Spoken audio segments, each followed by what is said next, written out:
Hello everyone, welcome back to my channel. আশা করি সবাই খুব ভালো আছেন।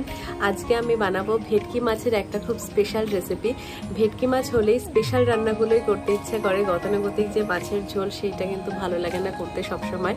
তো আজকে আমি স্পেশালভাবে বানাবো গন্ধরাজ ভেটকি ভাপা। খুব স্পেশাল হতে চলেছে, নো ডাউট আজকে খুব ডিলিশিয়াস হতে চলেছে। তো চলুন আজকের রান্নাটা কিভাবে করছি সেটা দেখে নেওয়া যাক। প্রথমে নিয়ে নিয়েছি 2.5 চামচ পোস্ত, আর এখানে নিয়েছি 6টা কাজু বাদাম। এটা একটু জলের মধ্যে সোক করে নিতে হবে।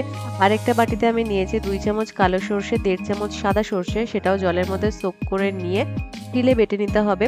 তো এখানে আমি নিয়ে নিয়েছি ভেটকি মাছের ফিলে, 250 গ্রাম মতো ভেটকি মাছের ফিলে নিয়েছি। প্রথমে দিয়ে দিচ্ছি একটু নুন আর দিয়ে দিচ্ছি একটু হলুদ।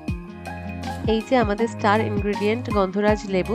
গন্ধরাজ লেবুর রস দিতে হবে, অর্ধেকটা রস দিলেই হয়ে যাবে, পুরো লেবুর রসটা দেওয়ার কোনো দরকার নেই। তো অর্ধেক গন্ধরাজ লেবুর রস আমি দিয়ে দিলাম। এবার মাছটাকে ম্যারিনেট করে মোটামুটি 10 মিনিটের জন্য রেখে দিতে হবে। এবার আমাদের মশলাগুলোও রেডি। এই যে পোস্ত আর কাজু বাদাম বাটাটা রেডি হয়ে গেছে, সেইটা আমি দিয়ে দিচ্ছি। সর্ষে বাটা সেটাও রেডি, সর্ষে বাটাটাও দিয়ে দিচ্ছি। আর দেবো কাঁচা লঙ্কা বাটা। কাঁচা লঙ্কা এখানে 8 থেকে 10টা আমি বেটে নিয়েছি। আপনারা ঝালটা নিজেদের টেস্ট অনুযায়ী দেবেন। ভালো করে মশলাগুলো দিয়ে মাছটা মাখিয়ে নিতে হবে। এর মধ্যে দিয়ে দেবো বেশ কিছুটা পরিমাণে সর্ষের তেল। সর্ষের তেল ছাড়া কিন্তু এই রান্নাটা একদমই ভালো লাগবে না। আর দিয়ে দিচ্ছি গন্ধরাজ লেবুর জেস্ট, মানে স্কিনটা আমি একটু গ্রেট করে দিচ্ছি। খুব বেশি দেবেন না, তাহলে তিতো হয়ে যাবে। অল্প একটু দিলে একদম ফ্লেভারটা সুন্দর আসবে। এখানে একটু নারকেল কোড়া নিয়ে নিয়েছি। এর মধ্যে সামান্য গরম জল অ্যাড করে নারকেলের দুধটা বের করে নিতে হবে। তো এই যে নারকেলের দুধটাও হয়ে গেছে, এটাও দিয়ে দিচ্ছে মাছের মধ্যে। খুব ভালো করে মাছটা ম্যারিনেট করে নিয়ে ফ্রিজে রেখে দিতে হবে 0.5 ঘন্টা থেকে 1 ঘন্টা মতো ঢাকা দিয়ে। তো এই যে 1 ঘন্টা পর মাছটা বের করে নিয়েছি। একটা স্টিলের টিফিন বক্স নিয়ে নিয়েছি। এর মধ্যে প্রথমে মাছের পিসগুলো আমি দিয়ে দিচ্ছি। মাছের পিসগুলো দেওয়ার পর বাটিতে যে মশলাটা রয়েছে সেইটা পুরোটাই আমি এর মধ্যে দিয়ে দেব। দিয়ে দিচ্ছি কয়েকটা কাঁচা লঙ্কা, আর দিতে হবে একটু সরষের তেল।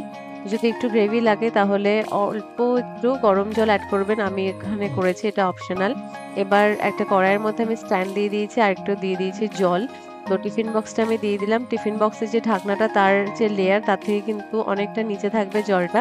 এবার ঢাকনা দিয়ে মোটামুটি 20 মিনিট মতো রাখলেই আমাদের গন্ধরাজ ভেটকি ভাপা একদম রেডি হয়ে যাবে। তো চলুন এবার টিফিন বক্সের ঢাকনাটা খুলে নিই। এই যে কি সুন্দর হয়েছে না দেখতে, খেতে ঠিক ততটাই ভালো হয়েছিল। তো আজকে আমাদের রান্নাটা একদম রেডি।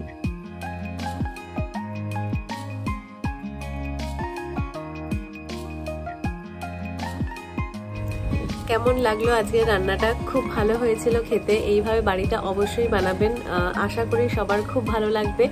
তো চলুন, আজকে রান্নাটা এতক্ষণ ধরে দেখলেন তার জন্য সবাইকে অসংখ্য ধন্যবাদ। ভিডিওটি যদি ভালো লেগে থাকে ভিডিওটিকে অবশ্যই লাইক করবেন, শেয়ার করবেন, আমার চ্যানেলটিকে সাবস্ক্রাইব করবেন। তো দেখা হবে পরের ভিডিওতে।